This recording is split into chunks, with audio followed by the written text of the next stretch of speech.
Welcome to റേണാസ് vlog. ഇന്ന് ട്രെൻഡായി ഓടിക്കൊണ്ടിരിക്കുന്ന ഒരു ഐറ്റമാണ് ഐസ്ക്രീം ഓണസദ്യ. ആ ഓണസദ്യയുടെ റെസിപ്പിയുമായിട്ടാണ് ഇന്നത്തെ വ്ലോഗ് ഇഷ്ടമായെങ്കിൽ ലൈക്ക് ചെയ്യാനും ഷെയർ ചെയ്യാനും സബ്സ്ക്രൈബ് ചെയ്യാനും മറക്കല്ലേ. ഒരു ബൗളിലേക്ക് 1/4 കപ്പിന്റെ 1/4 ഭാഗം വിപ്പിംഗ് ക്രീം എടുത്ത ശേഷം നന്നായിട്ട് ബീറ്റ് ചെയ്തെടുക്കുക. ഞാനിവിടെ ട്രോപ്ലേറ്റിന്റെ വിപ്പിംഗ് ക്രീമാണ് എടുത്തിട്ടുള്ളത്. നിങ്ങൾക്ക് വേണമെങ്കിൽ ഇഷ്ടമുള്ളത് എടുക്കാം. പക്ഷേ എനിക്ക് ഏറ്റവും ബെറ്ററായി തോന്നുന്നത് ട്രോപ്ലേറ്റ് അല്ലെങ്കിൽ റിച്ചിന്റെ വിപ്പിംഗ് ക്രീമാണ്. അതിലേക്ക് 1 table spoon pineapple crush add ചെയ്ത് കൊടുത്തിട്ട് വീണ്ടും നന്നായിട്ട് മിക്സ് ചെയ്തെടുക്കുക. എസൻസ് ആയാലും കുഴപ്പമില്ല. ഇതിലേക്ക് 1/4 കപ്പിൻ്റെ പകുതി മിൽക്ക് മേഡും 5 ഡ്രോപ്സ് ലിക്വിഡ് കളറും ചേർത്ത് ബീറ്റ് ചെയ്ത് നന്നായിട്ട് മിക്സ് ചെയ്തെടുക്കുക. ഇങ്ങനെ മിക്സ് ചെയ്താലും സൈഡ് ഭാഗം മിക്സ് ചെയ്യാതെ കിടക്കുന്നുണ്ടാവും. അതിനൊരു സ്പാച്ചിൽ യൂസ് ചെയ്തിട്ട് സെൻറ്ററിലേക്ക് വിപ്പിംഗ് ക്രീമിനെ ആക്കി കൊടുത്ത ശേഷം ബീറ്റർ ഉപയോഗിച്ചിട്ട് ഒന്നും കൂടെ മിക്സ് ചെയ്തെടുക്കുക.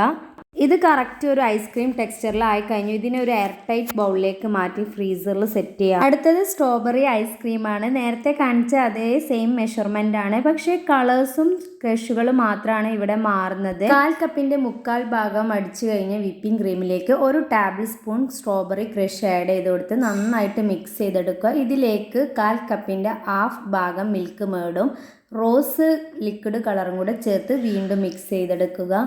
മിക്സ് ചെയ്യാത്ത ഭാഗം നമുക്ക് സ്പാച്ചില യൂസ് ചെയ്തിട്ട് സെൻറ്ററിലേക്ക് ആക്കി കൊടുത്ത് വീണ്ടും മിക്സ് ചെയ്തെടുക്കുക. ഇനി വീണ്ടും അതുപോലെ തന്നെ ബീറ്റ് ചെയ്തെടുക്കുക. റെഡിയായ സ്ട്രോബെറി ഐസ്ക്രീമിനെ എയർ ടൈറ്റ് കണ്ടെയ്നറിലാക്കി ഫ്രീസറിലേക്ക് മാറ്റാം. വീണ്ടും ഒരു ബൗളിലേക്ക് 1/4 കപ്പിന് 1/4 ഭാഗം വിപ്പിംഗ് ക്രീം എടുത്ത് നന്നായിട്ട് ബീറ്റ് ചെയ്തെടുക്കുക. 2 ഐസ്ക്രീം ഓണസദ്യക്കുള്ള മെഷർമെൻ്റ് ആണ് ഞാനിവിടെ കാണിക്കുന്നത്. മാംഗോ ഫ്ലേവർ ഐസ്ക്രീമിന് വേണ്ടി 1 ടേബിൾ സ്പൂൺ മാംഗോ ക്രഷ് ചേർത്ത് നന്നായിട്ട് ബീറ്റ് ചെയ്യുക. ഇതിലേക്ക് 5 ഡ്രോപ്സ് ലിക്വിഡ് കളറും 1/4 കപ്പിൻ്റെ 1/2 ഭാഗം മിൽക്ക് മേഡും ചേർത്ത് വീണ്ടും ബീറ്റ് ചെയ്തെടുക്കുക. മിക്സ് ആകാത്ത സൈഡിലുള്ള വിപ്പിംഗ് ക്രീമിനെ സെൻറ്ററിലേക്ക് ആക്കി കൊടുത്ത് വീണ്ടും ബീറ്റ് ചെയ്തെടുക്കുക. ഓരോന്നും ബീറ്റ് ചെയ്ത ശേഷം ഒരു എയർ ടൈറ്റ് കണ്ടെയ്നറിൽ വെച്ച് ഫ്രീസറിൽ വെക്കുന്നത് ശ്രദ്ധിക്കണം. ഞാനിവിടെ ഒരു സ്റ്റീൽ കണ്ടെയ്നറിലാണ് വെച്ചിട്ടുള്ളത്.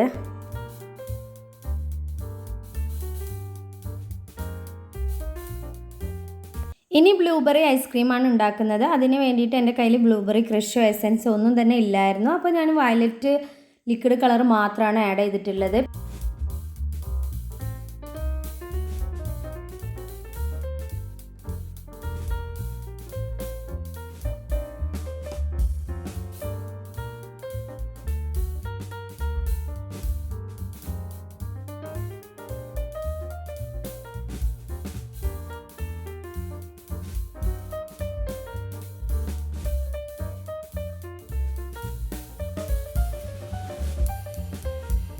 അടുത്തത് പിസ്ത ഐസ്ക്രീമാണ്. ഇതും ഞാൻ നേരത്തെ പറഞ്ഞ പോലെ തന്നെയാണ് ചെയ്യുക.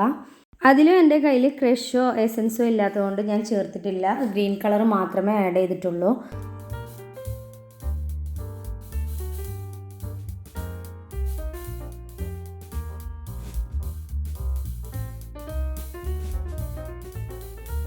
ഇതെല്ലാം റെഡിയായ ശേഷം ഇത് ഫ്രീസറിൽ 24 മണിക്കൂർ വെച്ച് കഴിഞ്ഞ് നമുക്ക് ഐസ്ക്രീം സദ്യ റെഡിയാക്കാം. ഇനി വാനില ഐസ്ക്രീമാണ്. അത് നമ്മുടെ റൈസ് ആയിട്ടാണ് യൂസ് ചെയ്യുന്നത്. അതിന് വേണ്ടിയിട്ട് 1/3 കപ്പ് വിപ്പിംഗ് ക്രീം എടുത്ത് നന്നായി ബീറ്റ് ചെയ്തെടുക്കുക. ഇതിൽ കളേഴ്സിൻ്റെ ആവശ്യം വരുന്നില്ല. 1/3 കപ്പിൻ്റെ പകുതി കണ്ടൻസ്ഡ് മിൽക്ക് ആഡ് ചെയ്ത ശേഷം നന്നായി ബീറ്റ് ചെയ്തെടുക്കുക. മിൽക്ക് മേഡ് ആകാത്ത സൈഡ് ഭാഗം സെൻറ്ററിലോട്ട് ആക്കി കൊടുത്ത് ശേഷം ഒന്നും കൂടെ ബീറ്റ് ചെയ്തെടുക്കുക. എല്ലാത്തിലും വിപ്പിംഗ് ക്രീമിൻ്റെ പകുതി ഭാഗമാണ് കണ്ടൻസ്ഡ് മിൽക്ക് എടുത്തിട്ടുള്ളത്. ഇത് റൈസിന് ആയതുകൊണ്ട് തന്നെ ഏകദേശം ഒരു സ്ക്വയർ ഷേപ്പിലാകിയ ഒരു ടിഫിൻ ബോക്സിലാണ് ഞാനിത് സെറ്റ് ചെയ്തെടുക്കുന്നത്. അത് പെട്ടെന്ന് കിട്ടാൻ വേണ്ടിയിട്ട് ഒരു റാപ്പ് അതിൻ്റെ താഴെയായിട്ട് വെച്ച് കൊടുത്തിട്ടുണ്ട്. നിങ്ങൾക്ക് കറക്റ്റ് സ്ക്വയറിലുള്ളത് അതല്ലെങ്കിൽ റെക്റ്റാങ്കിൾ ഷേപ്പിലുള്ളത് ആയാലും കുഴപ്പമില്ല. അതാണ് ബെറ്റർ ഒന്നും കൂടെ. ഇത് നമ്മൾ അടിച്ചു വെച്ച് ഫ്രീസറിൽ 24 മണിക്കൂർ സെറ്റ് ചെയ്തെടുക്കുക. റൈസിൻ്റെ കറിക്ക് വേണ്ടിയിട്ട് ക്യാരറ്റ് ഹൽവയാണ് ഉണ്ടാക്കുന്നത്. അതിന് വേണ്ടിയിട്ട് ഗ്രേറ്റ് ചെയ്ത ക്യാരറ്റ് 1 കപ്പ്, 1/8 ടീസ്പൂൺ ഉപ്പ്, 1/4 കപ്പ് മിൽക്കും കൂടെ ചേർത്ത് കുക്കറിൽ 2 വിസിൽ അടുപ്പിക്കുക. ക്യാരറ്റ് ഹൽവ ഉണ്ടാക്കുമ്പോൾ ചെറിയ ക്യാരറ്റ് എടുക്കാൻ ശ്രദ്ധിക്കുക, എങ്കിൽ ഒന്നും കൂടെ ടേസ്റ്റ് കൂടും. കുക്കറിലാണ് ക്യാരറ്റ് വേവിക്കുന്നതെങ്കിൽ പെട്ടെന്ന് തന്നെ നമ്മൾ ക്യാരറ്റ് ഹൽവ റെഡിയാകും. വെന്ത ക്യാരറ്റിനെ ഒരു സ്റ്റീൽ പാനിലേക്ക് 1/4 കപ്പ് പാലും കൂടെ ചേർത്ത് കാർഡമൻ പൗഡറോ കാർഡമനോ ആഡ് ചെയ്ത് കൊടുക്കുക. കാർഡമൻ പൗഡർ ആണ് ബെറ്റർ. നല്ല ടേസ്റ്റാണ് ഈ ക്യാരറ്റ് ഹൽവ കഴിക്കാൻ വേണ്ടിയിട്ട്. അത് നമുക്ക് പുഡിംഗ് ആയിട്ടും ഡെസേർട്ടായിട്ടും നമ്മളെ കേക്കിലൊക്കെ കൊണ്ടുവരാൻ പറ്റിയ ഒരു ഐറ്റമാണ് ഇത്. ഇതിലേക്ക് ഒരു 1/4 കപ്പ് ഷുഗറും കൂടെ ആഡ് ചെയ്ത് കൊടുക്കുന്നുണ്ട്.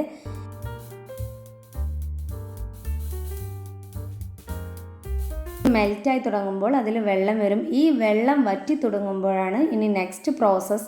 അതിൻ്റെ ഇടയിൽ ഇതിങ്ങനെ ഇടയ്ക്ക് ഇളക്കിക്കൊണ്ടിരിക്കണം. ഏകദേശം വറ്റി തുടങ്ങുമ്പോൾ ഇനി മിൽക്ക് മേഡ് 1/4 കപ്പിൻ്റെ പകുതി മിൽക്ക് മേഡ് ഇതിലേക്ക് ചേർത്ത് കൊടുക്കുന്നുണ്ട്. ഇത് മെൽറ്റ് ആയിട്ടുള്ള വെള്ളം വറ്റി തുടങ്ങുന്ന സമയത്ത് വരെ ഇത് ഇടയ്ക്ക് ഇളക്കിക്കൊണ്ടിരിക്കുക.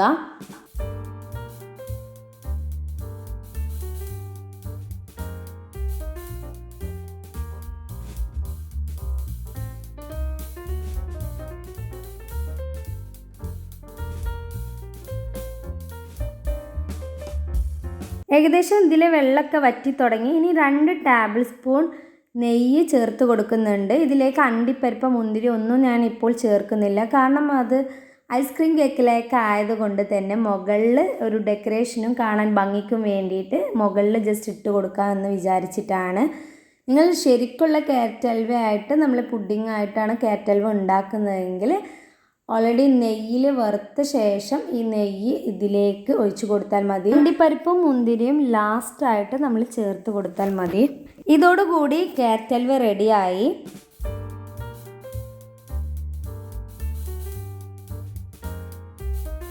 ഇനി ഒരു ഗ്രീൻ കളർ പാൻ കേക്കിന് വേണ്ടിയിട്ട് 1/2 cup maida, 1/3 cup milk plus 1/4 cup water or മിൽക്കും കൂടെ ചേർക്കുക.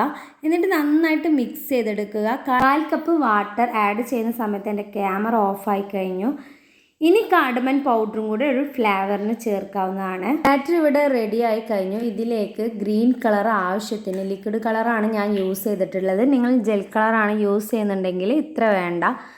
എന്നിട്ട് നന്നായിട്ട് മിക്സ് ചെയ്തെടുക്കുക. സ്പാച്ചുലൻ്റെ പകരം നമുക്ക് വിസ്ക് എടുത്തു കഴിഞ്ഞാൽ പെട്ടെന്നായി കിട്ടും.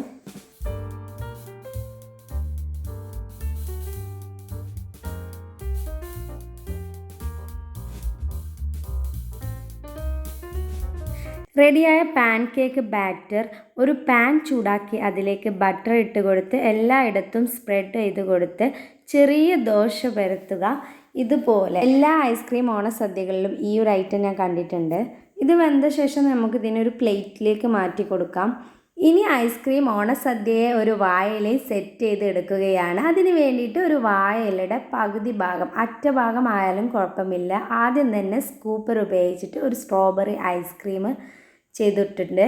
പിന്നെ നമ്മൾ അതിലേക്ക് ചേർത്തത് പിസ്താഷ്യോ, പിന്നെ ചേർത്തത് പൈനാപ്പിൾ, മാംഗോ, ബ്ലൂബെറി, ഇതെല്ലാം ചേർത്ത് പല കളേഴ്സിലും കാണാൻ വേണ്ടിയിട്ട് നല്ല ഭംഗിയാണ്. ഇനി നമ്മൾ ഇതാണ് റാപ്പ് ചെയ്ത നമ്മളെ വാനില ഐസ്ക്രീം. താഴെ റാപ്പ് ചെയ്യുന്ന കാരണം ഇതാണ്, നമുക്ക് എടുക്കാൻ ഈസി ആയിട്ട് പറ്റും. അപ്പോൾ ഈ ചോറും കൂടെ സെറ്റായി. ഇനി ഇതിൻ്റെ മുകളിൽ കറിയും കൂടെ വേണമെങ്കിൽ കുറച്ച് ക്യാരറ്റ് ഹൽവയും കൂടെ ഇട്ട് കൊടുക്കണം. അപ്പോൾ അതിന് വേണ്ടിയിട്ട് നമ്മൾ കുറച്ച് ക്യാരറ്റും കൂടെ ഇട്ട് കൊടുക്കാൻ പോവുകയാണ്. നല്ല കോമ്പിനേഷൻ ആയിരുന്നു കേട്ടോ, വാനില ഐസ്ക്രീമും ക്യാരറ്റ് ഹൽവയും കൂടി കഴിക്കാൻ. അതിലേക്ക് നട്ട്സും മുന്തിരിയും കൂടെ ചേർന്നപ്പോൾ ഒന്നും പറയാനില്ല, നല്ല ടേസ്റ്റായിരുന്നു.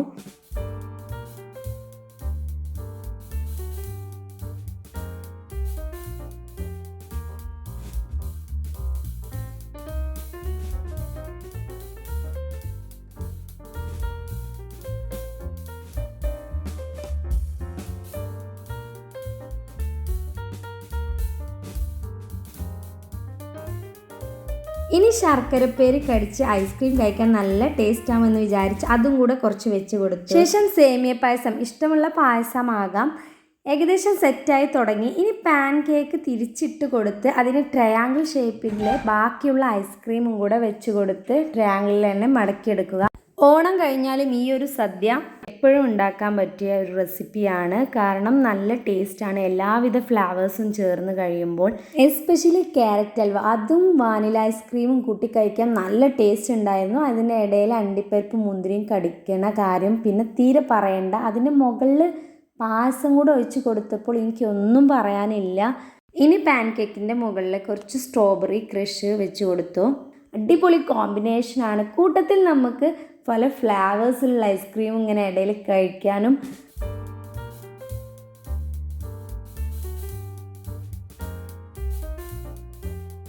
അപ്പം നമ്മുടെ ഐസ്ക്രീം സദ്യ ഇവിടെ റെഡിയായി. അപ്പം എല്ലാവരും ഉണ്ടാക്കി നോക്കുക.